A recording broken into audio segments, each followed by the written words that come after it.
गठबंधन का चेहरा आदरणीय नीतीश सम्राट कुमार चौधरी जी है, है, लेकिन आदरणीय नवल दिलीप शर्मा, जायसवाल जी है। इंतजार तो आपको भी होगा ना कि बीजेपी भी कहे 2025 से 30 फिर से नीतीश। नहीं, फिर से रुकिए नीतीश ना, ही नवल है। शर्मा को मैं नवल शर्मा को इन कर लेती हूँ ना, रुक जाइए। अच्छा, नवल जी।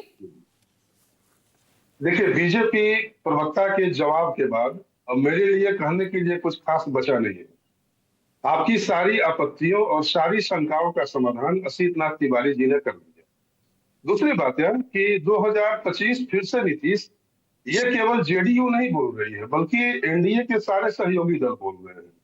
जिला कार्यकर्ता सम्मेलनों में घूम घूमकर सारे सहयोगी दलों के प्रदेश अध्यक्ष यह नारा लगवा रहे हैं कि 2025 और फिर से नीतीश और 225 से।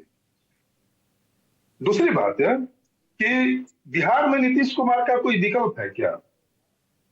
बिहार का नीतीश कुमार जी ने जिस तरह से विकास भाई, किया लेकिन है, जिस तरह से और बीजेपी बिहार नेताओं के बयान आ रहे हैं नवल जी, लग तो ऐसा रहा है कि नीतीश का ही विकल्प ढूंढने की कोशिश कर रहे हैं। एक सम्मानजनक रिटायरमेंट या तो एक्सेप्ट कर ले या फिर महाराष्ट्र वाला मॉडल यहां अपना लिया जाएगा। दिख तो ऐसा ही रहा है।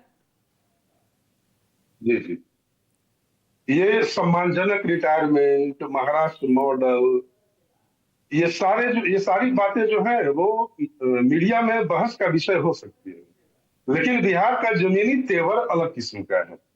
बिहार का तेवर, बिहार की राजनीति का तेवर अलग है, और बिहार का तेवर यह बताता है कि बिहार के विकास का चरित्र इतना संश्लिष्ट है, इतना कॉम्प्लिकेटेड है कि इसकी सबसे बेहतर समझदारी यदि आज की तारीख में किसी को है तो वह नीतीश कुमार जी को है।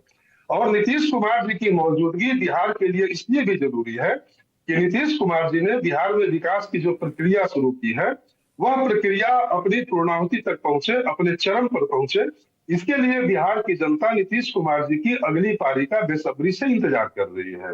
दूसरी बात यह कि बिहार का राजनीतिक अनुभव यह बताता है, सारे लोग यह जानते हैं कि जिसके साथ नीतीश कुमार, उसी की बिहार में सरकार। हमारी पार्टी का एक स्लोगन चला था कुछ दिन पहले कि बात जब बिहार की हो तो नाम केवल नीतीश कुमार का हो। हमें गर्व है कि हमारे पास भाजपा जैसी सहयोगी पार्टी है, और हम दोनों कदम ताल करके बिहार को विकास की नई बुलंदियों पर पहुंचा रहे हैं। अभी आप देखिए कि केंद्र की मोदी सरकार बिहार के विकास को लेकर कितनी सेंसिटिव है, कितनी संवेदनशील है।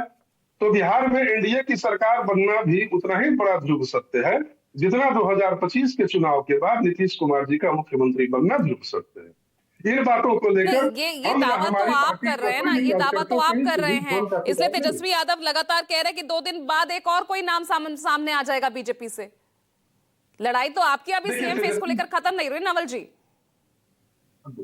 तेजस्वी यादव जी माननीय विपक्ष के नेता हैं, तो राजनीति में तो आपसी छींटाकशी स्वाभाविक, लेकिन तेजस्वी यादव जी से अपेक्षा बस इतनी ही होती है बिहार के प्रत्येक लोगों की कि वह एक जिम्मेवार और गंभीर विपक्ष के नेता की भूमिका का निर्वहन करें, जिसको करने में वह आज तक असफल रहे हैं। इस वक्त आपके लिए यहाँ पर एक चुनौती यहाँ पर खड़ी हो रही है या खतरे की घंटी यहाँ पर बजती नजर आ रही है, लेकिन आप उसे नजरअंदाज कर रहे हैं? नहीं, मैं कोई बात नहीं है। हम लोग बेहद आरामदायक स्थिति में है। नीतीश कुमार जी और नीतीश कुमार जी की पार्टी कभी भ्रम की राजनीति नहीं करती है। नीतीश कुमार जी हमेशा फ्रंट फुट पर आकर राजनीति करते आए हैं, इसलिए हमारे लिए ना तो कोई खतरे की घंटी है और ना हम भ्रम के शिकार हैं। अगर आप मुझे अनुमति दें तो अभी राजद और कांग्रेस के प्रवक्ताओं का 2 लाइन में मैं जवाब दे दूं। इन दोनों ही प्रवक्ताओं ने नीतीश कुमार जी पर टिप्पणी करने के बाद, दोनों ही प्रवक्ताओं में एक बात कॉमन थी कि तेजस्वी यादव जी बिहार के युवा चेहरा है। तो बस मैं एक छोटा सा सवाल पूछना चाहूंगा कि क्या बिहार के युवाओं का बौद्धिक स्तर इतना नीचे गिर गया है कि तेजस्वी यादव उसके रोल मॉडल हो जाएंगे? कौन तेजस्वी यादव? वो तेजस्वी यादव जो बिहार विधानसभा के शताब्दी समारोह में लिखित भाषण को सही तरीके से पढ़ नहीं पाए। वो तेजस्वी यादव जिन पर 11 केस दर्ज है, 7 क्रिमिनल केस दर्ज है, 420 का आरोप है। वो तेजस्वी यादव जो 2 लाइन शुद्ध बोल नहीं सकते हैं। वो तेजस्वी यादव जो आईआरसीटीसी घोटाले के आरोपी है। वो तेजस्वी यादव जिनके पिताजी सजायाफ्ता है, चारा घोटाला में सजा काट रहे हैं। तो बिहार में युवाओं का अकाल पड़ गया है कि कोई युवा तेजस्वी यादव को अपना रोल मॉडल बना लेगा। और ये 17 महीने हमारे साथ रहे और 17 महीने में झूठ का रायता फैलाने में लग गए कि हमने रोजगार दिया। अरे जो व्यक्ति 9वीं फेल है वह रोजगार के महत्व को क्या समझेगा? जो सारी सुख जवाब दीजिए जयंत जिज्ञासु जी, जवाब दीजिए। परीक्षा नहीं पास कर सका, वो दूसरों को रोजगार का महत्व क्या समझाएगा और लोग उस पर कैसे भरोसा करेंगे? तेजस्वी और यादव लंबी कह रहे हैं लंबी कि हाथ भाई में एनडीए की बैठ भी के ये खटारा गाड़ी हमारे नहीं नेता वैसे, हमारे नेता चलेगी। वैसे। ये बयान तो आपने सुना होगा ना तेजस्वी यादव का।